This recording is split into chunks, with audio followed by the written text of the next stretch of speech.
Vamos orar? Deus, nosso Pai, estamos aqui na Tua presença, já entoamos alguns hinos, ouvimos porções da Tua palavra, oramos também, Senhor, e agora te pedimos que, segundo a Tua grande misericórdia, fales conosco, Senhor, através da Tua santa e bendita palavra. Sejas conosco em todas as coisas, que o Teu nome seja honrado e glorificado com tudo que nós fizermos e dissermos, ou até pensarmos neste lugar, neste momento, Senhor. Perdoa os nossos pecados, nos capacite, nos unja os corações para falarmos e ouvirmos as Tuas palavras, Senhor. É em nome de Jesus, porque oramos agradecidos. Amém. Abra sua Bíblia na segunda epístola de Paulo aos Coríntios, capítulo 5, versículo 17. Um versículo muito conhecido nosso. Vamos meditar no que a palavra de Deus nos ensina nesse versículo.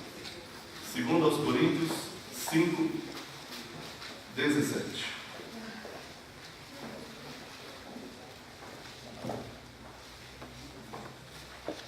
Segunda aos Coríntios 5,17.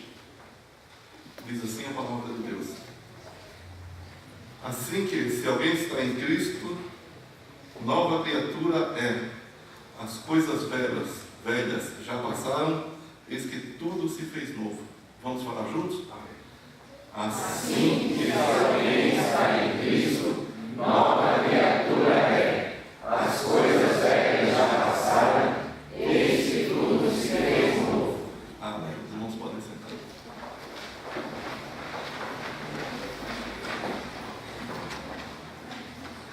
É comum, quando olhamos para esse versículo, interpretá-lo como sendo a nova vida em Cristo comparada com a nova religião que abraçamos. Nova vida em Cristo com novas maneiras de comportamento. Às vezes pensamos na nova vida em Cristo como uma nova ética. Num certo sentido, isso até pode ser verdadeiro, porque a nova vida recebida no ato da conversão vai interferir sim em todo o nosso pensamento e procedimento. Todavia, esse versículo fala de coisa ou de algo muito mais profundo. Ele refere-se a uma vida totalmente vivida em Cristo, por ato de Deus e auxílio do Espírito Santo. Gostaria que todos nós, com o coração aberto, analisássemos um pouco essa expressão, viver em Cristo. E a primeira frase do versículo é exatamente essa: se alguém está em Cristo, é nova criatura. Essa frase, se alguém está em Cristo, é nova criatura, pode ser entendida como é nova criação, ou se alguém está em Cristo, é criado de novo. Você sabe que isso é interessante porque todos nós um dia nascemos, né? A gente acabou de apresentar uma criança que outro dia nasceu. Que dia que ela nasceu? Dia 27 de outubro de 2014. Dia 27 de outubro de 2014 nasceu o Mateus. Normalmente, quando os filhos nos nascem, né, nós pegamos a criança no colo, olhamos para a mãe e fala: Deus nos presenteou, nos agraciou com um filho, ou uma filha, né, se for o caso. E nesse momento do nosso nascimento físico, da nossa concepção até, nós somos frutos do primeiro ato criativo de Deus em relação a cada pessoa. Mas, para desespero de todos nós, quando nós abrimos a palavra de Deus, a Bíblia, nós vamos ver uma coisa que nos deixa um tanto quanto apreensivos. Eu queria que os irmãos abrissem sua Bíblia aí no livro do Gênesis, capítulo 1. Nós vamos só dar uma meditada no que a gente está aqui dizendo, depois a gente explana melhor. Mas veja só o que acontece aqui no ato da criação de Deus. Gênesis 1, 26 e 27. Depois que Deus criou todas as coisas, Deus então criou o homem. Gênesis 1, 26, 27 diz: e disse Deus: façamos o homem à nossa imagem, conforme a nossa semelhança, e domine sobre os peixes do mar, e sobre as aves dos céus, e sobre o gado, e sobre toda a terra, e sobre todo o réptil que se move sobre a terra. E criou Deus o homem à sua imagem. A imagem de Deus o criou, macho e fêmea os criou. Ou seja, homem e mulher foram criados à imagem e semelhança de Deus. Não me digam que só o homem foi criado à imagem e semelhança de Deus e não a mulher. Esse versículo nos diz que tanto o homem quanto a mulher foram criados à imagem e semelhança de Deus. Todavia, quando você continua lendo a palavra de Deus, no capítulo 3 do Gênesis, nós vamos encontrar uma coisa bem aterrorizadora. Um dia, uma serpente que falava, Satanás, está num determinado lugar e começa uma conversa com Eva. E essa serpente, que é Satanás, chega e diz para ela: é assim que Deus disse, que daquela árvore você não pode comer, porque no dia que você comer você morre? E ela disse: Deus falou para a gente não comer nem tocar. Você vê que quando o indivíduo conta um conto, sempre aumenta um ponto. Deus disse: não coma porque morre. E Eva disse para a serpente que Deus tinha dito: não coma e nem toque. Já tem alguma coisa a mais aí, né? E Deus disse que a gente não comesse nem tocasse, porque no dia que a gente fizesse isso, morreríamos. E a serpente, que é Satanás, disse para ela: certamente não morrerás. Certamente não morrerás. No versículo 17 do capítulo 2, Deus está dizendo para o casal: mas da árvore da ciência do bem e do mal, dela não comerás, porque no dia que dela comeres ou comeres, certamente morrerás. No capítulo 3, versículo 4, Satanás disse à mulher: então a serpente disse à mulher: certamente não morrerás. Deus diz uma coisa, Satanás diz ao contrário. Você sabe que às vezes a gente fala muito de certas igrejas que existem por aí, porque eles pregam a palavra ao contrário. Deus diz uma coisa e eles desdizem o que Deus diz. Nós queremos sempre estar apegados à Bíblia, à palavra de Deus, para que nós, como Eva e Adão, não erremos. Deus diz uma coisa, aquilo é. Se Deus diz não coma porque morre, então acabou, não tem história, não tem discussão, não tem nada. Deus disse e está dito. Não há o que se discutir com Deus. E o fato é que o casal comeu desta árvore e aconteceu que todo mundo sabe. Deus conversa com o casal e chega para Adão, depois de procurá-lo, que ele estava escondido, vestido com algumas folhas de figueira, e Deus procura o casal como sempre o fez, como Deus procura todos os pecadores. Amém? Quem procura pecador é Deus. Deus procura o pecador Adão e diz para ele: o que você fez, Adão? Fala: eu ouvi a tua voz, mas eu fiquei com vergonha porque eu estava nu. A Bíblia diz que o homem e a mulher estavam nus no paraíso e não se envergonhavam, porque não havia maldade entre eles, havia santidade. Então não há do que se envergonhar diante da santidade. Mas quando a santidade se vai, os atos começam a causar vergonha. Então aquele casal que agora tinha desobedecido uma ordem de Deus, Deus o procura e diz: por que onde você estava? Eu estava me escondido porque eu vi a tua voz e eu estava nu, fiquei com vergonha e me escondi. Aí Deus perguntou para ele: o que você fez? Então ele falou: foi a mulher que tu me deste. Aí Deus olhou para a mulher e falou: o que você fez, ela? Foi a serpente que me enganou. O fato é que ambos foram expulsos do jardim, porque toda transgressão contra a lei de Deus é punida, sim, senhor. Não imagine que qualquer pecado não é punido, sim, senhor. Todas as coisas estão escritas e Deus há de julgar, a Bíblia diz, até os segredos do coração do homem, no dia que ele voltar para buscar e julgar a terra, não é? Deus há de julgar. Então não existe absolutamente nada que nós pequemos, que esteja jogado ao acaso. A Bíblia diz que até as nossas palavras frívolas, até os nossos pensamentos, as intenções do nosso coração, tudo será julgado diante de Deus e com certeza Deus julgará. Então o casal é expulso do Éden e acontece uma coisa horrível. No capítulo 3, versículos 16, diz assim: e a mulher diz: multiplicarei grandemente a tua dor e a tua conceição. Com dor terás filhos, e o teu desejo será para o teu marido, e ele te dominará. E Adão disse: porquanto deste ouvidos à voz da tua mulher e comeste da árvore que te ordenei, dizendo: não comerás dela, maldita é a terra por causa de ti. Com dor comerás dela todos os dias da tua vida. Quer dizer, o ato de Adão afeta todo o curso da natureza. Por isso que a Bíblia diz lá em Romanos que a natureza aguarda a redenção dos filhos de Deus. Tudo foi afetado pelo pecado. O pecado não é meramente um ato, é uma ofensa a Deus. É um ato que o homem se põe contra o governo de Deus e cria o seu próprio governo. O pecado não só são atos. Só para constar, a Bíblia nos fala de duas coisas quando fala de pecado. Quando, especialmente nas epístolas aos Romanos e Gálatas, quando existe a palavra pecado no singular, na verdade está se referindo à natureza humana pecaminosa. E essa natureza humana pecaminosa, ela não faz outra coisa senão pecar. Por isso que nós somos pecadores, porque nós somos pecadores por natureza.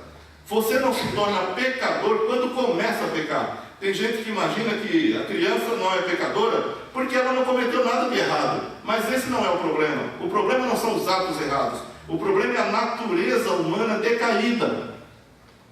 Isso é pecado. E nós nascemos assim.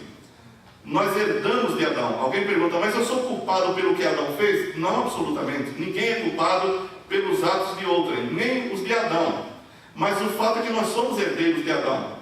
A natureza decaída de Adão passa a toda a humanidade. Por isso que toda a humanidade não faz outra coisa senão pecar. Por isso também que quando a mensagem do Evangelho é pregada, vem a ideia do arrependimento. O arrependimento não é de certos atos que o indivíduo pratica, mas é de que ele não faz nada que agrade a Deus.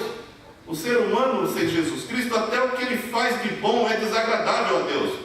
Então não imagine você que o sujeito é muito pecador porque ele cometeu certos atos. Adulterou, roubou, matou, sei lá. Né? Essas coisas também desagradam a Deus. Mas não é só isso. Quando o ser humano sem Cristo faz boas coisas, por exemplo, ele não faz para agradar a Deus e nem para a glória de Deus. Ele faz em ofensa a Deus. Então ele é um pecador em tudo que faz, sem exceção nenhuma, até quando pratica bons atos. Por isso que ninguém será salvo pelas obras, porque as obras levam à rebeldia contra Deus. As nossas obras, na tentativa de ganhar salvação, na verdade nos levam em oposição a Deus. E o indivíduo é pecador até quando tenta agradar a Deus fazendo boas coisas. Tem gente que dá algumas esmolas, faz alguns atos, acha que isso vai contar no dia do juízo. Eu quero dizer para você que não vai contar. A Bíblia diz que não vai contar, porque pelas obras você nunca será salvo. A Bíblia diz que nós somos salvos pela graça de Deus, não por qualquer obra. Nem as obras da lei salvam ninguém, quanto mais as nossas obras comuns. Então Deus cria o homem à sua imagem e semelhança, mas o homem perde a imagem e semelhança de Deus. E no capítulo 5, versículo 2 do Gênesis, depois de passar pelo capítulo 4, quando Caim mata o seu próprio irmão Abel por pura inveja, porque Deus se agradou de Abel e não se agradou de Caim, Caim então mata o irmão. E há o primeiro homicídio na terra. E no capítulo 5, versículo 2, diz: E Adão viveu 130 anos e gerou um filho à sua semelhança, conforme a sua imagem, e chamou o seu nome Sete. Quer dizer, no capítulo 1, o homem é criado à imagem e semelhança de Deus. No capítulo 5, versículo 2, os descendentes de Adão não são feitos à imagem e semelhança de Deus, mas à imagem e semelhança de Sete. Alguém dirá, mas se ele é imagem e semelhança de Deus, outro é imagem e semelhança dele, então o terceiro também é imagem e semelhança de Deus. Não é, porque a condição de Adão agora era outra. Ele era um ser decaído. A Bíblia diz no Salmo 51, versículo 5, que nós nascemos em pecado e em pecado somos concebidos. Então, quando nasce uma criança no mundo, nós ficamos extremamente felizes, especialmente quando essa criança é nosso filho, não é? Eu tive o prazer de levantar 3 crianças no colo. O Giliardo tem o prazer de levantar a primeira, mas é a primeira de uma série, né? Aí vem outras e tal, né? E graças a Deus, Deus nos deu um filho. Mas quando nós olhamos à luz da Bíblia, e eu estava falando aqui para o casal, que nós temos que instruir os nossos filhos nos caminhos do Senhor, porque cada pai tem o dever de dizer ao seu filhinho, à sua filhinha, que ele é um pecador ou uma pecadora, mas Jesus é o Salvador. E tem gente que fala, mas criança não entende nada. Entende tudo. Eu devo citar aquela música do Erasmo Carlos. Antigamente, quando eu me excedia, fazia tudo errado, naturalmente minha mãe dizia, ele é uma criança, não entende nada. E ele disse, por dentro, satisfeito e mudo, eu era um homem e entendia tudo. Isso é uma bela poesia, né? Então nós devemos dizer para os nossos filhos que eles são pecadores e que precisam de Jesus Cristo. E a oração dos pais é que os filhos sejam encontrados por Jesus Cristo. Cada pai e cada mãe deve orar pelo seu filho. principalmente nesse sentido, para que eles sejam um dia alcançados pela graça de Deus. Então, o primeiro ato de Deus em relação ao ser humano é exatamente o ato criativo em que Ele nos põe no mundo pessoas, pois a mim, você e todos. Não é? E o segundo ato criativo de Deus ocorre quando a graça de Deus nos alcança. É interessante que nós entramos para essa vida pelo nascimento, não é verdade? Todo mundo entra para a vida pelo nascimento. E como é que você entra para a vida eterna? A Bíblia diz que é também pelo nascimento, mas não pelo nascimento físico. Quando Nicodemos foi visitar Jesus de noite, Nicodemos chegou com aquela conversa de político e falou para ele: mestre, sabemos que és vindo de Deus, porque ninguém pode fazer os sinais que tu fazes se Deus não for com ele. Jesus olhou para Nicodemos bem nos olhos e disse com toda a profundidade: Nicodemos, é necessário que você nasça de novo, porque aquele que não nascer de novo não pode ver o reino de Deus e não pode entrar no reino de Deus. Então, o segundo ato criativo de Deus na vida de um indivíduo ocorre quando a graça de Deus o alcança e ele é nascido de novo. Então acontece aquilo que está no capítulo 1, versículos de 11 a 13 do Evangelho de João, que diz que Jesus veio para o que era seus, mas os seus não o receberam. Mas a todos quantos o receberam, deu-lhes o poder ou o direito de se tornarem filhos de Deus, aos que creem no seu nome. E diz que os quais não nasceram nem da vontade da carne, nem da vontade do homem, mas de Deus. Então, a salvação, o novo nascimento, a entrada do indivíduo para o reino dos céus, acontece por ato de Deus. E, aliás, esse ato de Deus é muito antigo. Eu quero que você abra sua Bíblia em Efésios capítulo 1 e acompanhe aí os versículos 4, 5 e 6. Efésios 1, 4, 5, 6 diz assim: eu estou dizendo que o ato criativo de Deus na vida de cada um de nós não aconteceu naquele dia que você ouviu o Evangelho só. Naquele dia foi o dia que Deus te chamou. Mas você estava nos eternos planos de Deus. Veja o que diz a palavra de Deus. Efésios 1, do 4 ao 6 diz assim: como também Deus nos elegeu nele em Cristo antes da fundação do mundo, para que fôssemos santos e irrepreensíveis diante dele em caridade, e nos predestinou para filhos de adoção por Jesus Cristo para si mesmo, segundo o beneplácito da sua vontade, não da nossa vontade, para louvor e glória da sua graça, pela qual ele nos fez agradáveis a si mesmo em Jesus Cristo, no amado. Então, o ato criativo de Deus que acontece num determinado dia da nossa vida física aconteceu, na verdade, desde a eternidade passada. Mas teve um dia que Deus nos chamou. E o que eu quero chamar a sua atenção é para essa expressão que nós lemos naquele versículo inicial, 5,17: se alguém está em Cristo, é nova criação, ou foi criado de novo. As coisas velhas já passaram, eis que tudo se fez novo.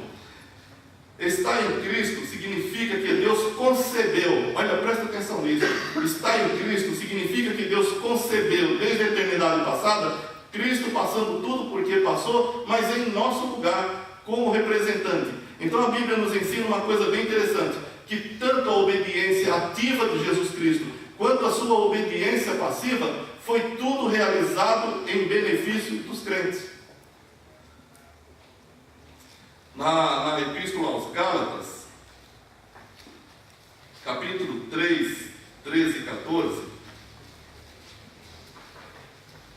a palavra de Deus diz o seguinte: veja só, eu disse que a obediência ativa de Cristo foi uma concepção de Deus em que Ele passasse e passou por nós. Olha o que diz esses versículos: Cristo nos resgatou da maldição da lei, fazendo-se o quê? Maldição por nós. Então Cristo se tornou na cruz maldito em nosso lugar. Ou seja, a ira de Deus caiu sobre ele, porque ele assumiu a nossa culpa e assumiu o nosso pecado. Então Cristo nos resgatou da maldição da lei, fazendo-se maldição por nós, como está escrito: maldito todo aquele que for pendurado no madeiro, para que a bênção de Abraão chegasse aos gentios por Jesus Cristo, e para que pela fé nós recebamos a promessa do Espírito. Esse texto nos fala de que estar em Cristo significa que Cristo passou por nós tudo o que nós deveríamos passar. A obediência ativa de Cristo, ou seja, aquele período, você sabe que a gente sempre fala da morte de Jesus Cristo. Jesus morreu em nosso lugar? Morreu em nosso lugar.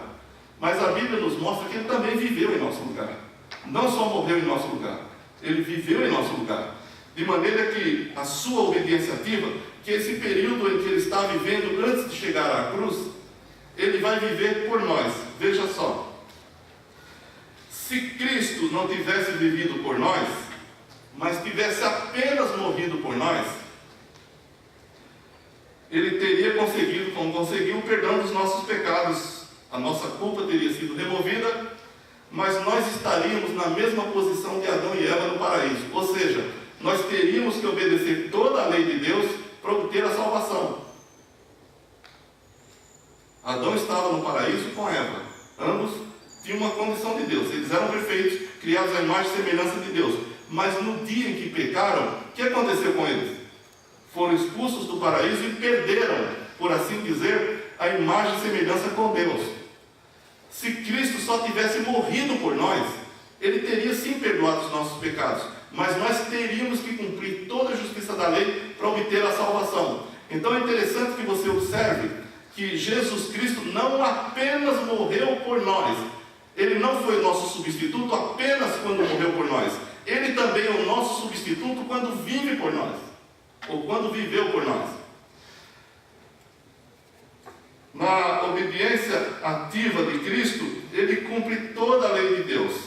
E nos termos de 1 Coríntios 1,30, que diz: mas vós sois dele, em Cristo Jesus, o qual por nós foi feito por Deus sabedoria, justiça e santificação. É interessante que a Bíblia diz em Romanos 5,19, porque como pela desobediência de um... Veja só que está falando de obediência e de desobediência. Romanos 5,19 diz: porque como pela desobediência de um só homem muitos foram feitos pecadores, assim também pela obediência de um, muitos serão feitos justos. Quer dizer, com a vida de Cristo, ele mereceu a vida eterna por cada pecador que crê nele. Então eu queria considerar um pouquinho isso com você. Vamos dar muita atenção à vida de Cristo e não apenas à sua morte.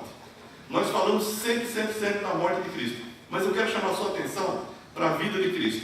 A Bíblia diz que Jesus Cristo não cometeu pecado, nem na sua boca se achou engano algum. Ele agradou a Deus em todas as coisas, ele cumpriu toda a justiça de Deus, ele viveu de uma forma que uma vez ele chegou diante dos seus inimigos e perguntou: quem de vocês aponta pecado na minha vida? E nem os inimigos tinham nada a dizer, porque ele viveu com toda a justiça, com toda a santidade, ele viveu cumprindo todos os objetivos de Deus e toda a lei de Deus. Amém ou não? Amém. Vocês conhecem a história de Jesus Cristo.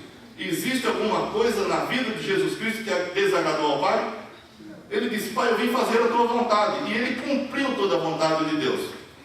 E quando Jesus vive, irmãos, e a Bíblia nos diz e nos mostra isso muito claramente, que ele é o nosso substituto, isso quer dizer que a sua vida de santidade, a sua vida reta diante de Deus, ele viveu por nós também.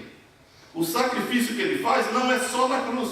O sacrifício que ele faz, na verdade, é se encarnar e viver como homem. Ele é Deus. A Bíblia diz que ele foi achado na forma de Deus, mas não teve por usurpação ser igual a Deus, mas aniquilou-se a si mesmo, sendo obediente até a morte e morte de cruz.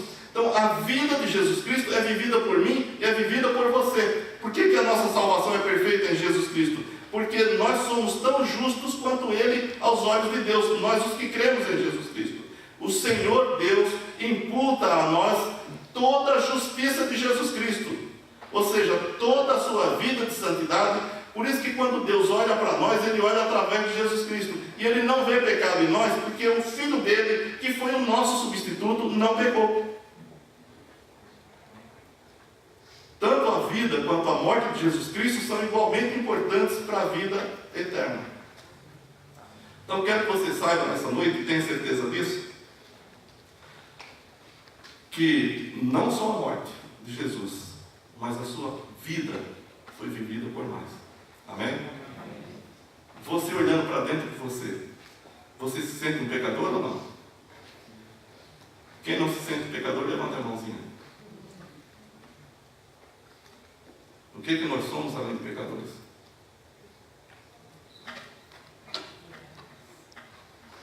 Na semana passada a gente leu aquele versículo lá em Isaías 64:6. E o profeta, quando olha a humanidade, o que é que ele diz? Todos todos nós somos como um imundo, e as nossas justiças como o trapo da imundícia. Todos nós caímos como a folha, e as nossas culpas como o vento nos arrebata. É isso que nós somos. Mas quando Deus olha para nós, que cremos no seu Filho Jesus Cristo, Ele nos vê vestidos de vestes de justiça. Ele nos vê plenamente santos, porque o seu Filho Santo viveu a minha vida, viveu a tua vida e viveu por nós em nosso lugar. Você nunca será salvo pelos seus próprios atos. Isso a gente sempre repete, mas é bom que se diga sempre. Ninguém é salvo pelos próprios atos. Nós somos salvos pelos atos de Jesus Cristo. Nós somos perfeitos porque Jesus Cristo é perfeito. Então, isso se chama, em teologia, obediência ativa de Jesus Cristo. Ele viveu por nós. Ele viveu em nosso lugar. Ele viveu toda a justiça de Deus, toda a vontade de Deus, todo o plano de Deus. E Ele adquiriu justiça para cada um de nós com a sua vida. Isso se chama obediência ativa de Jesus Cristo. Lá em Gálatas 4, do 4 a 7, diz: mas vindo à plenitude dos tempos, Deus enviou seu Filho, nascido de mulher, nascido sob a lei, para resgatar os que estavam debaixo da lei, a fim de recebermos a adoção de filhos. E porque sois filhos, Deus enviou aos nossos corações o Espírito de seu Filho, que clama: Abba, Pai. Nós cantamos isso, né? Eu estava brincando com os meninos hoje no ensaio. Falei, vocês vão ter que explicar para a igreja o que é Abba. Não é aquela coisa que fica ao redor do chapéu. Abba é uma expressão aramaica. E significa o quê? Pai. Mas é pai como a criança chama. Alguém diz, não, é chamando de papai. Tem vezes que o indivíduo chama o seu ancestral de papai, mas não o respeita. E Abba é o sentido que a criança tem quando fala pai. Quando a criança chama você de pai, na cabecinha dela, você é super herói, você é super tudo, você é provedor, você é a pessoa em quem ela mais confia. Quando ela fala pai, ela tem plena confiança de que você vai estar sempre em auxílio dela. Então essa expressão Abba, que Paulo usa aqui e usa em Romanos, é para dizer da grande confiança que cada filho de Deus deve ter em Deus quando se dirigir a Deus como pai. É como uma criança fala pai. É nesse sentido, né? Com a ideia da criança na cabeça. E nós, os crentes no Senhor Jesus Cristo, podemos chamar Deus de pai no mesmo sentido em que uma criança chama o seu pai de pai. Esta bênção da obediência ativa de Cristo, vivendo em nosso lugar, nos é concedida por causa da sua graça eterna. A obediência passiva de Cristo são os seus sofrimentos e a sua morte na cruz.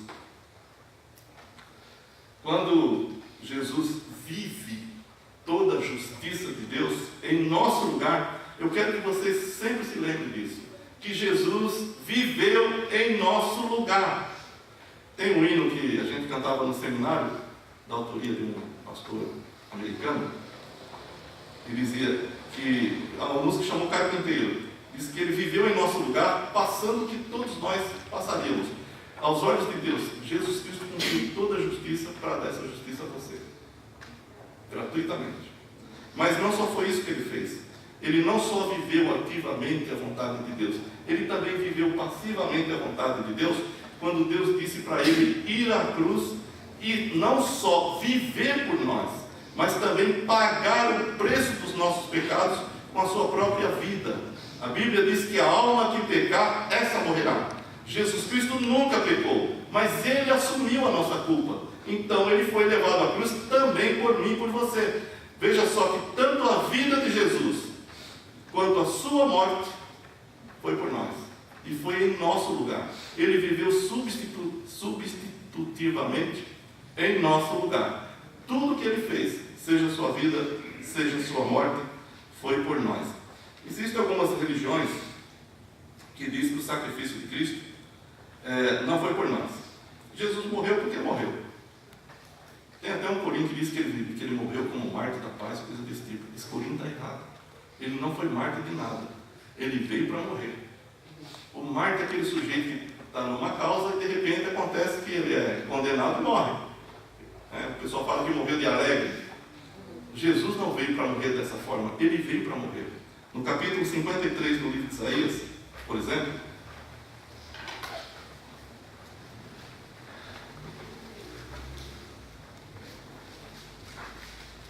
versículos 4 e 5, já desde o Antigo Testamento, 700 anos antes de Jesus nascer, o profeta Isaías disse essas palavras a respeito dele. Isaías 53, 4 e 5 diz: verdadeiramente ele tomou sobre si as nossas enfermidades e as nossas dores levou sobre si. E nós o reputamos por aflito, ferido de Deus e oprimido.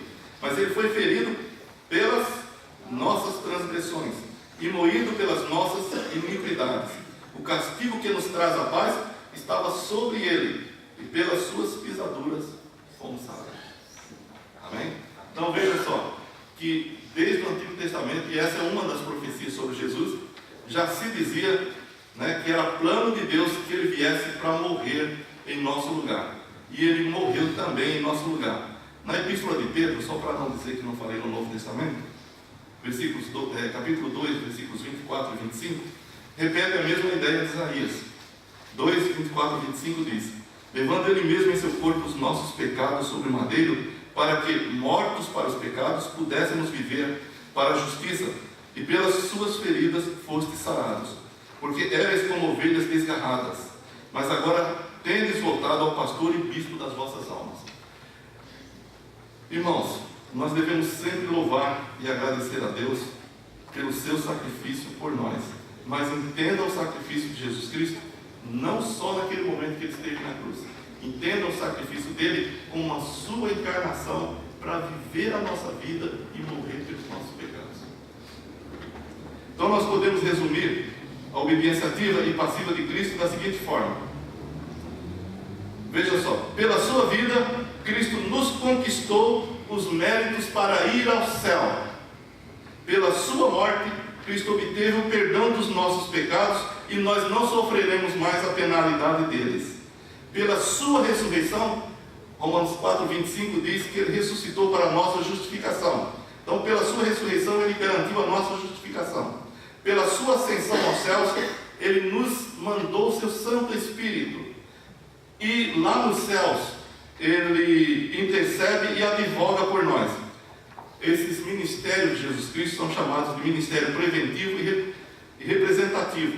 Quer dizer, no exercício do ministério preventivo, o Senhor ora por nós. E quando você abre sua Bíblia, no capítulo 17 de João, por exemplo, você encontra Jesus orando por nós. Então, João 17,15 diz, Jesus dizendo ao Pai: não rogo que os tires do mundo, mas que os guardes do maligno. Em João 17,17 diz: santifica-os na verdade, a tua palavra é a verdade. Isso é a oração de Jesus Cristo. E no versículo 21 do 17 de João diz: para que todos sejam um, ou seja, o Senhor clama por unidade entre o seu povo, assim como tu, ó Pai, és em mim e eu em ti, que também eles, os discípulos todos, sejam um em nós, para que o mundo creia que tu me enviaste.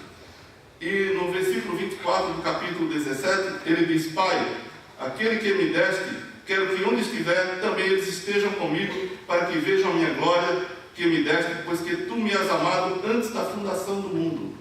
É interessante também que pelo seu ministério intercessório diante de Deus o Pai, nos céus, ele ora para que nós sejamos salvos completamente. Lá em 7,25 de Hebreus diz: portanto também pode salvar perfeitamente os que por eles se chegam a Deus, porquanto vive para interceder por eles. E no seu ministério advocatício é interessante uma coisa, na 1 de João capítulo 2, versículo 1, quando nós pecamos. Lá está escrito o seguinte: eu vos escrevi estas coisas para que não pequeis, mas se alguém pecar, temos um advogado para o Pai, Jesus Cristo, o justo. Então veja a maravilha de Jesus ter sido enviado por Deus o Pai, por cada um de nós. Ele viveu por nós, morreu por nós, ressuscitou por nós e manda o Espírito Santo para nós. E intercede por nós. Amém? Eu tenho certeza de que se uma pessoa não se sente segura em Jesus Cristo, depois de ler esses textos, você nunca vai se sentir seguro em absolutamente nada. Jesus Cristo é segurança absoluta, certeza absoluta de que nós fomos aceitos por Deus, por ato de Deus. Então Paulo diz nesse versículo que se alguém está em Cristo é nova criação. Ou seja, você não é essa pessoa que você imagina que é. Você é aquilo que a Bíblia diz que você é. Amém? E a Bíblia diz que você é aos olhos de Deus santo, puro e imaculado.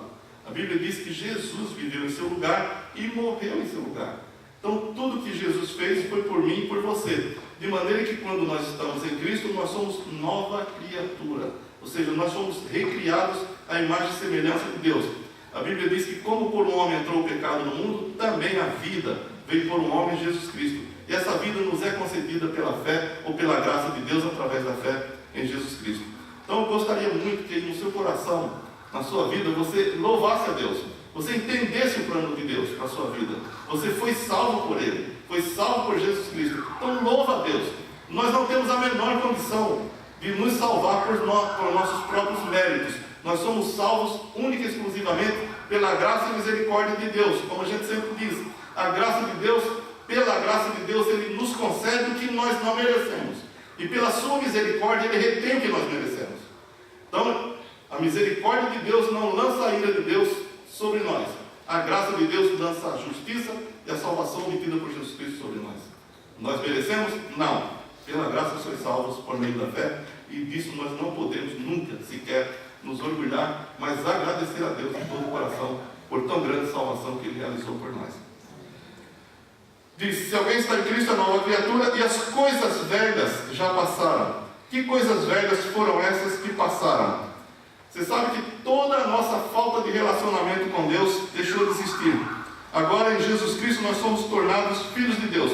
A Bíblia diz em Romanos 5, 1 e 2, que tudo começa ali com a justificação. Sendo, pois, justificados pela fé, temos paz com Deus por nosso Senhor Jesus Cristo, pelo qual temos acesso a essa graça, na qual estamos firmes e nos gloriamos na esperança da glória de Deus.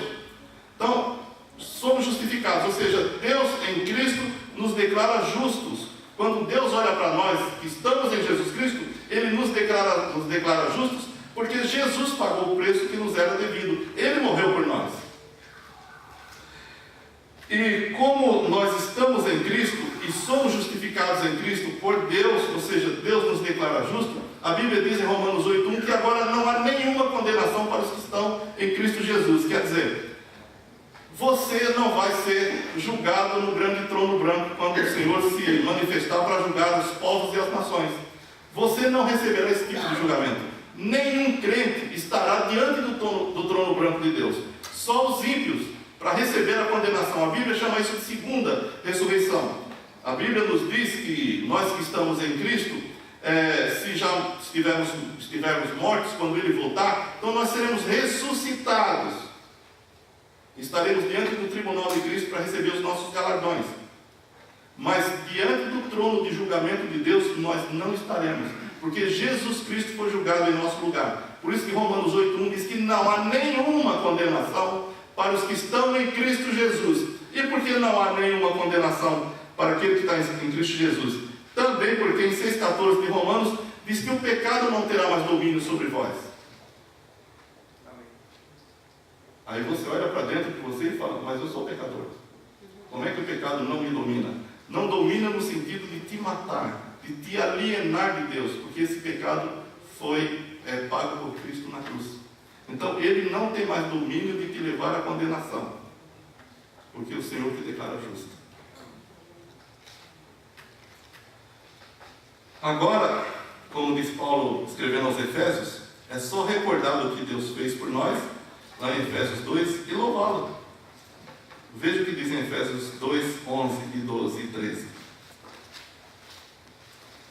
Eu acho interessante que a palavra de Deus nos chama a lembrar disso.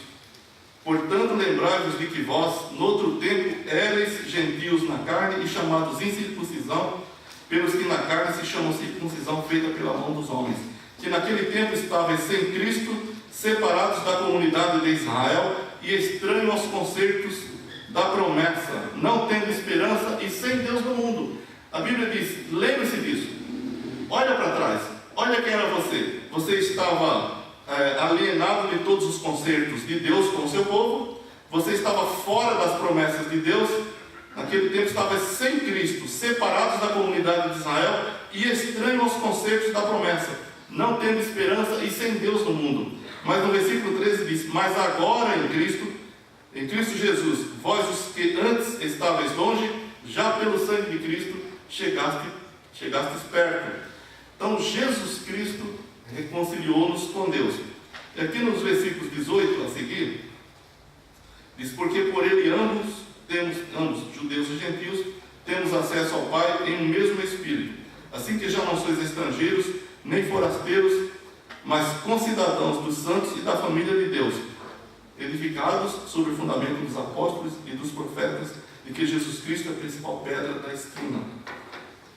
Antes, nós estávamos completamente alienados de Deus, das suas promessas, dos seus conceitos, mas em Cristo, Deus nos trouxe para junto de si, juntamente com o povo de Israel, aqueles que creram em Cristo também, e nós fomos feitos participantes de todas as promessas de Deus em Jesus Cristo. As coisas velhas passaram, você não pertence mais a elas, agora tudo é novo, tudo se fez novo. Antes estávamos separados de Deus, mas agora em Cristo tudo se fez novo. E o que se fez novo é nosso relacionamento com Deus. É que no passado nós não éramos filhos de Deus, mas agora a Bíblia nos considera como filhos. É interessante essa ideia de filho, porque filho tem tratamento especial, ou não tem? Filho é herdeiro. Filho participa da natureza do Pai. E diz que agora tudo se fez novo, ou seja, você se torna filho de Deus em Jesus Cristo. Antes você não era filho de Deus, agora você é filho de Deus. E Luiz leu aqui na quarta-feira, Romanos 8, do 15 ao 18: porque não recebestes o espírito de escravidão para outra vez estardes com temor, mas recebeste o espírito de adoção, pelo qual clamamos: Abba, Pai. O mesmo Espírito testifica com o nosso Espírito que somos filhos de Deus. Eu acho isso interessante, porque nenhum filho de Deus tem dúvida de que é filho de Deus. Por que não? Porque o Espírito que habita em você te dá essa certeza. Da mesma forma que eu tenho certeza que sou filho do meu pai, já falecido, eu tenho muita certeza que sou filho de Deus, porque eu tenho o Espírito Santo de Deus na minha vida. Você tem o Espírito de Deus na sua vida? Se existe o Espírito Santo de Deus na sua vida, você não tem por que não saber e não dizer e não crer que é filho de Deus, porque o Espírito testifica com o nosso Espírito que somos filhos de Deus. Irmãos, eu escolhi esse versículo para a gente meditar nele, porque ele nos fala de todas as bênçãos que nós recebemos. Paulo, inspirado pelo Espírito Santo, nesse trecho que nós lemos aqui da Palavra de Deus, 5,17 de 2 Coríntios: se alguém está em Cristo, é nova criatura, é nova criação, é de Deus. As coisas velhas, ou seja, a sua falta de qualquer relacionamento com Deus, deixou de existir. Agora tudo é novo, ou seja, você agora é filho. Eu acho que tem gente que não entende o que é isso, porque se entendesse, pulava nos bancos, batia o pé no chão, dava glória a Deus e falava aleluia, porque só vai para o céu filho de Deus. Só tem salvação filho de Deus. Só tem promessa de Deus quem é filho de Deus. As promessas de Deus, as heranças de Deus, são para os seus filhos, não é para qualquer um. Então, se o indivíduo não é filho, ele não é herdeiro de Deus, ele não tem promessa de Deus, ele vive sem esperança, como diz o texto, e sem Deus no mundo. No dia que ele morrer, ele vai para o inferno. E do inferno ele não sai. Mas você é filho de Deus. No dia que você morrer, você vai para os céus. Você vai estar diante de Deus. Você vai estar com Jesus Cristo. Da mesma forma que o Senhor, quando estava na cruz, disse para aquele ladrão lá: ele, Senhor, lembra-te de mim quando entrares no teu reino. Jesus disse: hoje mesmo estarás comigo no paraíso. Por quê? Porque aquele homem creu em Jesus Cristo, bem na hora da sua morte, mas creu. Nós cremos em Jesus Cristo também. E agora em Jesus Cristo nós somos filhos de Deus. E isso nos dá todas as riquezas do Pai Celestial. Efésios 1:3 diz que nós fomos abençoados com todas as bênçãos espirituais nas regiões celestes, em Cristo, sempre em Cristo, nunca fora de Cristo. Quem nos salva? Jesus Cristo. Quem nos conserva salvos? Jesus Cristo. Quem nos deu a graça? Jesus Cristo. Quem nos levará para o seu reino de glória? Jesus Cristo. Quem nos livra de tropeçar e nos apresentar diante do Pai santos, inculpáveis e irrepreensíveis? Jesus Cristo. Então você tem tudo que é necessário para ser salvo e nunca ser condenado na sua vida, você que tem Jesus Cristo. Se você não tem Jesus Cristo, a Bíblia diz que sobre você pesa a ira de Deus, e sobre os crentes não. Porque os crentes são especiais? Não, porque a ira de Deus caiu sobre o seu filho quando ele morreu na cruz, e você creu nele e Deus deu a justiça dele para você. Mas se você não crê em Jesus Cristo como Salvador, então você não tem a justiça de Jesus Cristo, porque não te foi dada. Porque a condição para você ter a justiça de Deus na sua vida é que você seja e confesse Jesus Cristo como Senhor e Salvador. Se com a tua boca confessares ao Senhor e em teu coração creres que Deus o ressuscitou dos mortos, serás salvo. Então a salvação de cada crente não depende de crente nenhum, não depende de pastor nenhum, não depende de nada nessa terra. Depende única e exclusivamente da fé que Deus nos dá para a salvação em Jesus Cristo. Ele nos dá Jesus Cristo para morrer por nós e nos dá fé para crer nele. Tudo vem de Deus, disse o rei Davi, e da sua mão nós retribuímos.